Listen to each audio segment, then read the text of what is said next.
반갑습니다. 돈쌤입니다. 이번 주 이야기를 시작해야 될 것 같은데요. 제가 좋아하는 말은 그 지식은 유한하고 무식은 무한하다. 이 얘기를 갑자기 뜬금없이 시작 때부터 하느냐라고 하면 그 인간들이 기본적인 본능이라는 게 있는데 상황이 변하고 하다 보면 전반적으로 좀 바뀌는 것들이 있잖아요. 근데 그게 우리 눈에는 잘 보이지 않는다는 거죠. 그래서 뭔가 경제를 분석하고 할 때 늘 하던 대로 해요. 보던 거를 보고 하던 방식대로 해요.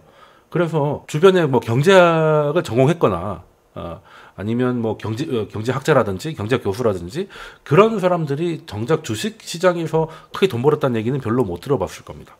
이론적으로도 강한데 실제 수익도 많이 내는 사람은 거의 뭐 케인즈 정도가 거의 유의미할 정도죠. 왜 그런가? 유명한 얘기가 있는데 어느 사람이 길을 가다가 자기 집 열쇠를 잊어버린 거예요. 그래서 열쇠를 찾고 있죠. 찾고 있는데 지나가는 경찰이 누군가가 뭔가 이렇게 막 찾고 있으니까 뭐 찾고 있느냐라고 물으니까 이제 우리 집 열쇠를 잊어버렸다. 그러면 내가 같이 도와주겠다라고 해서 열심히 이 가로등 밑에서 찾고 있길래 열심히 가로등을 밑에를 막 열심히 뒤져봤는데 아무것도 없어요. 그래서 경찰이 물어본 거죠. 여기서 잊어버린 게 맞냐? 근데 그 사람이 뜻밖에도 여기서 잊어버린 게 아니라는 거죠. 근데 왜 여기서 찾아? 여기가 잘 보이니까요. 가로등 밑이니까 여긴 잘 보이잖아. 찾기 쉽다는 거지. 정작 키는 여기 있는데 보기에는 여기가 편하니까 여기서 찾고 있다는 거예요. 그게 이제 어떻게 보면 배운 자의 함정이라고 해야 되나?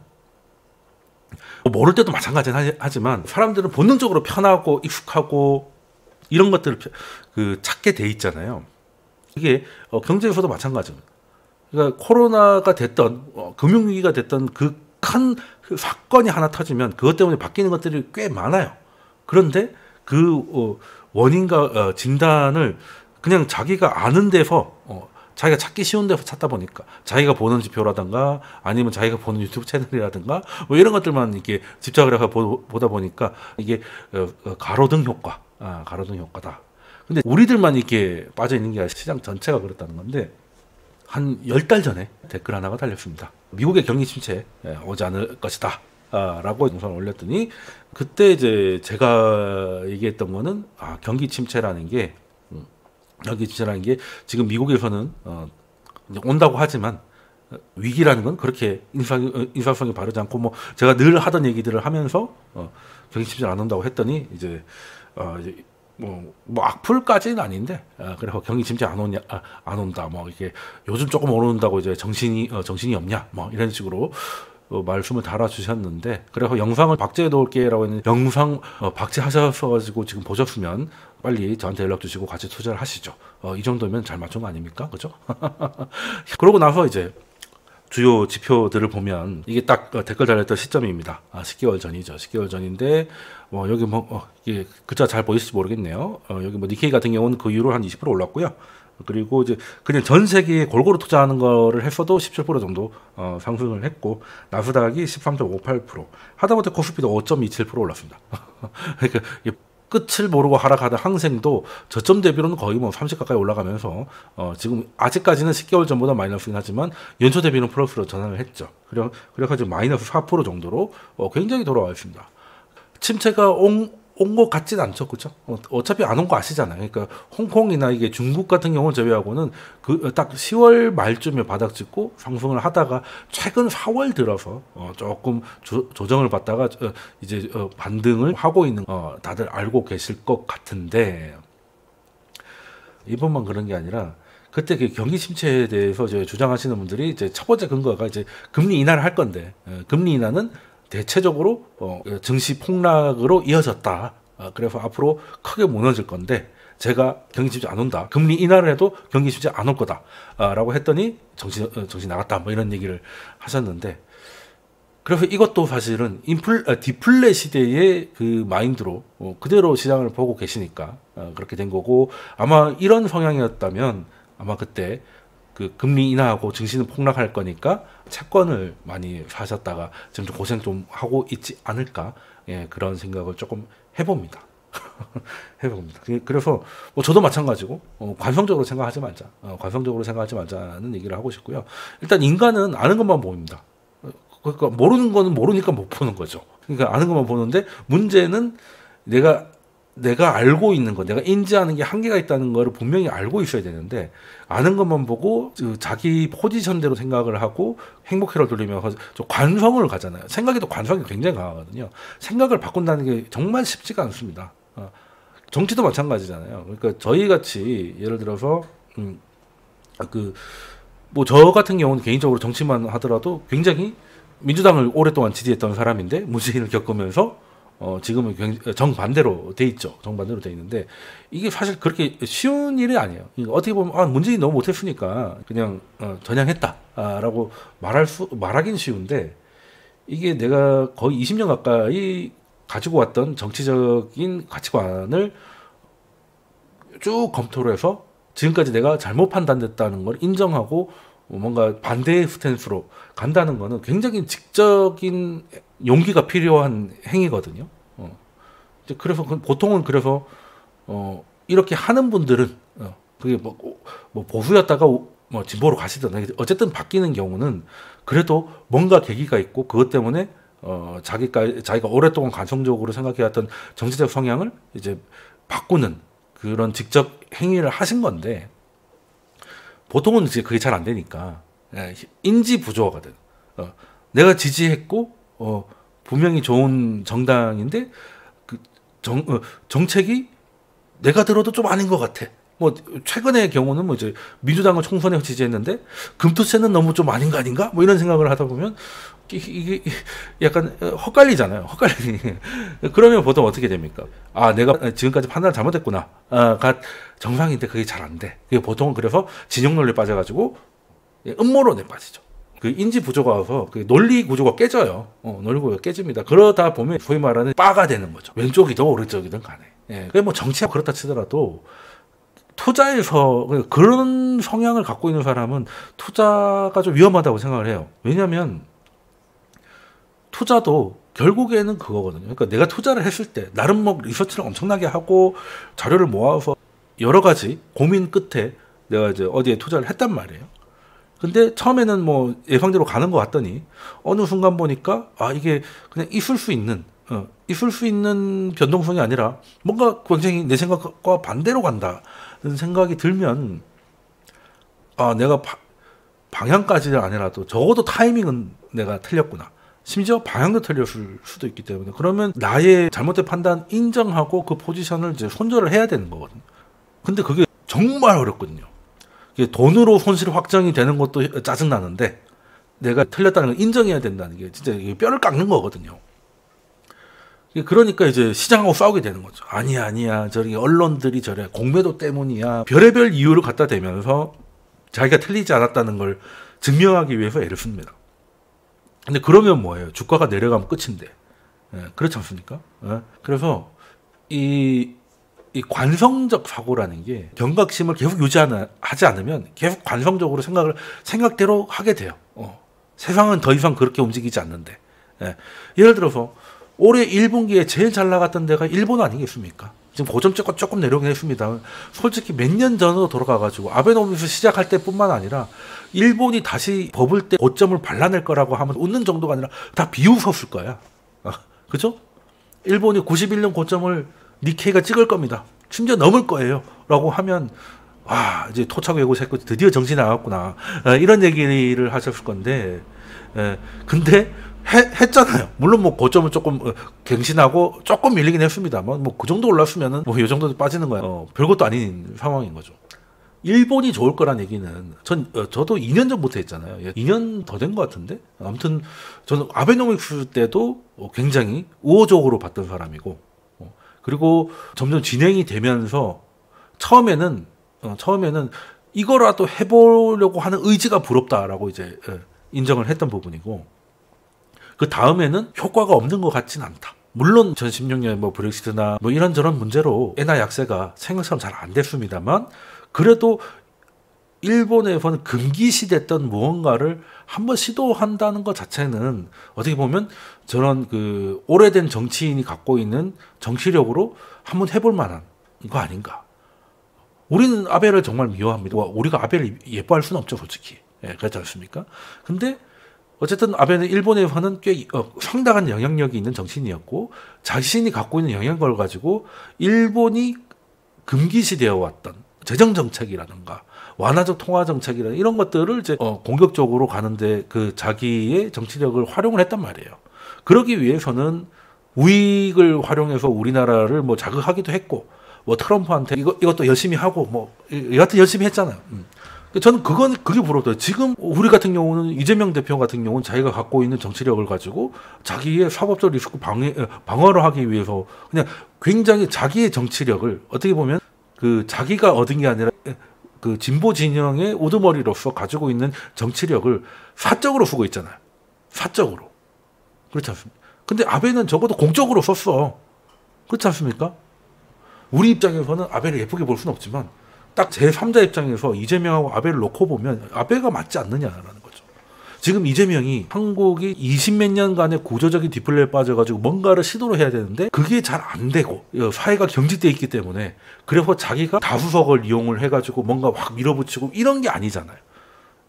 그냥 자기가 다음 대선에 나올 수 있도록 사법 리스크를 제거하는데 쓰는 것이고 정책이라고 할 것은 뭐 너무나 간단하죠. 아베노믹스가 이제 우리로 밖에서는 엔화 약세만 얘기가 나오는데 안에서는 오히려 선택적 재정 정책이 더 얘기가 많았거든요. 왜? 일본이 GDP 대비 부채 비율이 가장 높은 나라잖아요. 그런데 거기다가 또 빚을 내자고 하니까 다 기겁을 하는 거지 않습니까? 그렇잖아요. 그 오히려 이럴 것 같으면 그 찔끔찔끔 해가지고 겨우 땜빵하지 말고 확 찔러버리자 이거잖아요. 그거는 나름 의미가 있다고 보는데 지금 우리나라가 모든 국민이 25만 원을 받는다고 해서 민생 경제가 돌아올 것 같으면 민생 경제가 어려워지지도 않았어요. 13조를 들여가지고 25만 원씩 뿌려가지고 경제가 돌아올 것 같으면 그럴 경제였으면 위기에 빠지지도 않았어. 그렇지 않습니까? 그냥 돈 좀 그 전에도 줬겠죠. 그렇죠? 코로나 때는 이 봉쇄라는 게 장사를 못하게 하니까 그러면 돈이라도 지어줘야 그 말을 들을 거 아니겠습니까? 자영업자 이런 사람들은 뭐 장사를 하지 말라고 하는데 술 장사 이런 데는 밤부터 장사해야 되는데 10시에 문 닫으라 그러면 다 폭동이 일어날 수밖에 없잖아요. 코로나로 죽니 굶어 죽을 바에 코로나 죽겠다 이렇게 되는데 그걸 이제 무마하려면 이제 돈을 주고 그건 뭐 우리만 그런 건 아니니까. 근데 그러고 나서 지금 인플레라는 걸 전 세계가 지금 뒤늦게 치르고 있잖아요. 그때 공짜 돈 뿌린 걸 가지고. 아직도 인플레 가지고 씨름을 하고 있는데 거기에다가 또 돈을 뿌리자니 좀 그렇지 않습니까? 그래서 이제 관성적 사고를 하면 계좌가 좋지 않다는 최근의 사례를 보여드리면 일본이 어쨌든 그 최근에 조금 좋아지긴 했잖아요. 좋아지긴 했습니다. 임금도 오르고 일본답지 않은 그런 모습을 보였습니다. 그래서 저도 그 2년 전쯤에 제가 부동산을 하나 더 사게 된다면 한국의 부동산은 아닐 것이다. 이제 3년 전이네요. 그렇게 했는데 저도 말은 이렇게 해놓고 그 지금 갖고 있는 아파트를 이제 팔고 일본 거를 살려고 했는데 뭐 사실 뭐 됐습니다. 팔지도 않았고 다행히 서울 아파트는 최고점에 비해서는 조금 부족하지만 거의 다 올라와서 안 판 거는 잘한 것 같은데 일본 거를 샀으면 더 좋았을 것 같다는 생각은 지금 와서 계산해 보니까 그렇더라고요. 그 해외 부동산 사는 게 알뜰하시는 게 아니라 그래서 이제 조금 미루다 보니까 좀 놓친 것도 없잖아 있는데 일본에 대해서 이제 긍정적으로 얘기하면 이런 버즈가 좀 있었어요. 초반에는 무슨 얘기를 했냐면 올림픽 특수다. 올림픽 끝나고 나면 뭐 아무것도 아닐 것이다. 이런 얘기도 있어. 실제 일본에서도 그렇습니다. 4대 도시 부동산이 좀 반등을 하니까 이거는 올림픽 때문에 잠깐 오는 건데 올림픽 끝나면 다시 다 내려갈 거라는 분위기가 일본 트위터 이런 데도 되게 많았었습니다. 분위기 보니까 그때도 그렇더라고요. 그래서 요때 사야겠다 하는 생각을 했는데 그 임장 자주 가기 힘들어가지고 일본 가기는 몇 번 갔는데 애를 데리고 가니까 임장을 할 수 있어요 말이지. 그래서 놓쳤던 부분이 있는데 그래서 증시 같은 경우도 전 좋게 봤거든요. 좋게 봤고 그랬는데 주류는 어땠냐? 일본이 지금 이제 자 캡처해봤습니다. 일본 임금 상승률이 5.28로 33년 최고 수준이다. 요즘 일본 임금이 많이 올랐다는 건 들어보셨을 거예요. 또 재미있는 뉴스가 같은 시기에 나옵니다. 실질 임금은 떨어졌다. 실질 임금은 33년 만에 최저 수준이다. 왜냐하면 이거는 약간 대기업 위주거든요. 대기업은 5.8 정도로 올라갔는데 모든 사람이 대기업에 있는 건 아니잖아. 그랬는데 물가는 다 모든 사람한테 포함이 되는데 물가는 3.8%가 나왔어요. 3.8% 나왔으니까 요 정도 오른 사람은 한 2% 정도, 실질임금은 한 2% 정도고 전체적으로 따지면 오히려 실질임금은 내려갔습니다. 그래서 일본은 그냥 헛방이라 그랬어요. 아니 인상하면 뭐하냐, 물가가 더 많이 올랐는데. 맞는 말이 맞는 해석이잖아요. 실질이 중요하다. 근데 그런 분들이 딱 하나 놓친 게 있어요. 실질적으로 중요하지만 주가는 명목입니다. 제가 늘 말씀드리잖아요. 맥도날드가 매출이 전년 대비 9% 올랐다. 근데 재료비가 인플레로 9% 올랐으면 도찐객식 실질 성장은 제로인데 실적은 뭐로 나온다고요? 전년 대비 9% 성장으로 나오잖아요. 왜? 실적은 명목이니까. 주식도 결국에는 명목이잖아요. 그러면 실질적으로는 33년 만에 최저지만 명목상으로는 33년 만에 최고잖아요. 그럼 주가는 오를까요? 내릴까요? 당연히 오르죠. 그러니까 일본이 그렇게 간 거 아니겠습니까? 그리고 일본 경제를 일본 증시를 짓누르던 게 뭐였어요? 장기화된 디플레. 근데 인플레가 터져서 실질 임금이 떨어졌다 그러네? 디플레가 벗어나는 거 아니야? 그러면 드디어 부동산도 바닥 찍고 올라가는 거 아니야? 4대 도시만 약간 오르다가 이제 전반적으로 옮겨 퍼지는 거 아니야? 15년 가까이 지속됐던 디플레가 이제 끝나가는 기대감까지 생기니까, 물론 니케이 지수도 엔화 기준으로는 저고점을 돌파를 했지만 달러 기준으로는 좀 남아 있습니다. 엔화 약세 때문에 영향을 받았기 때문인데 그런 것도 따지지 않죠. 주가는 명목이니까. 그래서 이것도 어떻게 보면 일본에 대한 우리의 관성적인 시각이 좋은 기회를 놓치게 했던 사람들이 많을 거다. 그리고 정말 자주 나온 얘기가 장단기 금리가 역전이 되면 경기 침체 온다는 거였잖아요. 저도 여러 번 말씀드렸고, 근데 문제는 역전 상황은 계속되고 있습니다. 지금 요때 22년 정도만 넘어가면 역전이 됐잖아요. 역전되고 나서 아직 돌아오진 않았어요. 근데 중요한 건 얼마 전까지는 역전폭이 넓어지고 있다가 최근에는 역전이 좀 해소되는 구간이에요. 그러니까 역전된 상황은 똑같지. 역전된 상황은 똑같은데 이게 요렇게 역전이 확대될 때는 증시한테 굉장히 불리하다가 이게 좀 완화될 때, 요때 23년 3월에 그 실리콘밸리 은행 때문에 돈 풀어가지고 역전이 순간 탁 튀어올랐죠. 요때 에코프로하고 배터리 아저씨가 유명해졌잖아요. 왜? 해소 국면이었으니까. 그리고 하반기 갔더니 다시 확대가 됐어요. 그래서 배터리가 방전이 됐죠. 그러고 나서도 최근 들어서는 작년 10월 저점을 찍고 지금 계속 해소되고 있습니다. 그러니까 요즘은 장단기 금리가 역전되면 경기 침체 올 거니까 연준이 이걸 신경 쓴다는 걸 다 알아요. 연준이 이걸 본다는 걸 알아버린 거야. 예전에는 제가 이걸 6년 전에 유튜브 하고 이럴 때 이런 거 보면 우와 했어요. 근데 지금은 다 알아. 금리 역전되면 경기 침체 오는데 확률이 75%니 뭐 이런 거 다 알아요. 문제는 역전이냐 아니냐 레벨의 문제 말고 방향으로 보자는 겁니다. 방향으로. 우리가 이제 그 21년 1월에 그 9만 원을 찍고 난리가 났다가 코스피 고점이 한 6월 말이었죠. 21년 6월 말이었죠. 다시금 내려오니까 코스피가 그때부터 줄줄이 흘렀던 기억이 나실 건데, 이제는 역전 그 자체보다 방향을 봐야 돼. 쭉 올라갔다가 이게 어느 수준을 하다가 차이가 좁아들면 이거는 약간 경계감인 거고, 그리고 다시 반등 시도가 나왔는데 증시는 전고점을 뚫었지만 이때 3,300을 뚫었죠. 그랬는데 얘는 여기까지 못 갔잖아. 그러면 웬만하면 도망차죠. 도망차가 뭐 꽤 길어졌죠. 그러고 줄줄이 계속 빠지다가 실리콘밸리 때 잠깐 이게 역전이 처음으로 의미 있게 해서 요때는 약간 요걸 다 보고 있으니까 반등이 잠깐 나왔어요. 근데 이제 깨지고 나니까 줄줄이 흘렀죠.